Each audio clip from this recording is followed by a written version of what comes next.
Really enjoy your restaurant out there in near UTC. So I always have some tasty food with Mediterranean influence. What you cooking up today?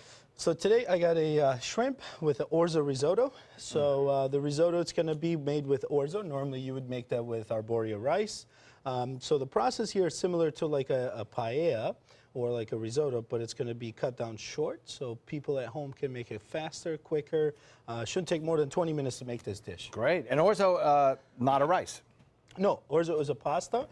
It's made out of semolina flour, and it's actually very good. It's like a little teeny spaghetti. That's right. So I'm gonna season. So cook your pasta. I've cut a few steps here, so that way I can show the people at home to make this quicker. Okay. I've already cooked the Orzo pasta al dente, so you don't want to overcook it because it will turn into a mush. So you want to do it about 75% of the way. So I got some shrimp. We're gonna sear those. Normally at the restaurant we grill these, but to make it at home, obviously you sear, or you can grill them in your backyard. Ooh, that pan's pretty hot, which is great. All right. And then on this side, we'll start with the Orzo. We're gonna start with some onions. Up. Hopefully that pan gets a little hot quick. I don't know how to operate these ovens here. And then we're gonna start with a little bit of garlic.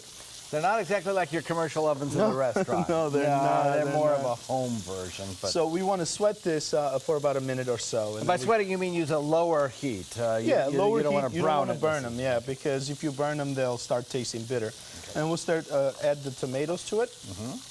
Once we add the tomatoes, then we're going to add a little bit of the feta to it.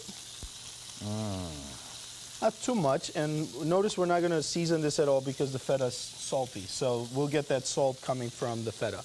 And then we're going to add some summer squash. So I got some zucchini and some yellow squash right there. Now I chose for this recipe basically summer vegetables, easy to find, inexpensive, but you can substitute these veggies for anything you want. Can I flip these for you? Absolutely, Chef. Right. You could do mushrooms, you could do leeks, you could do all kinds of vegetables, whatever you want. Maybe some asparagus or even root vegetables if you wanted, like cauliflower or even broccoli for that matter. So we're going to saute those. Our pan's not really hot enough, but I've prepared one here for us. Okay, great. So once you actually melted down the feta to make almost like a sauce, right? Almost like a sauce, and you want to kind of slow cook this in the pan. So similar to like a paella, which you like always stir and stir. Unfortunately, slow is not something we do in TV. So with our 30 seconds left, you'll have to pretend that we had another 20 minutes. So we added the spinach, we added the orzo, and then we're going to do a little bit of heavy cream to kind of bind it together. A little bit of Parmesan cheese. So once that comes together and it's sort of sticky, then you're ready to serve. So these are our two ingredients, right? That's It's going to be the shrimp, it's going to be this, and then when you plate them all up, the final product is going to look just like that. That is absolutely gorgeous. That's right. Recipe for it is on our website, mysuncoast.com. Click on the dining link page. It'll take you right there. When they come into the restaurant, what do they call this? What do they order? Shrimp and orzo. Shrimp and orzo. That's easy enough. Eddie, thanks so very much. Always a pleasure to have you in the kitchen. Appreciate it. Thank you.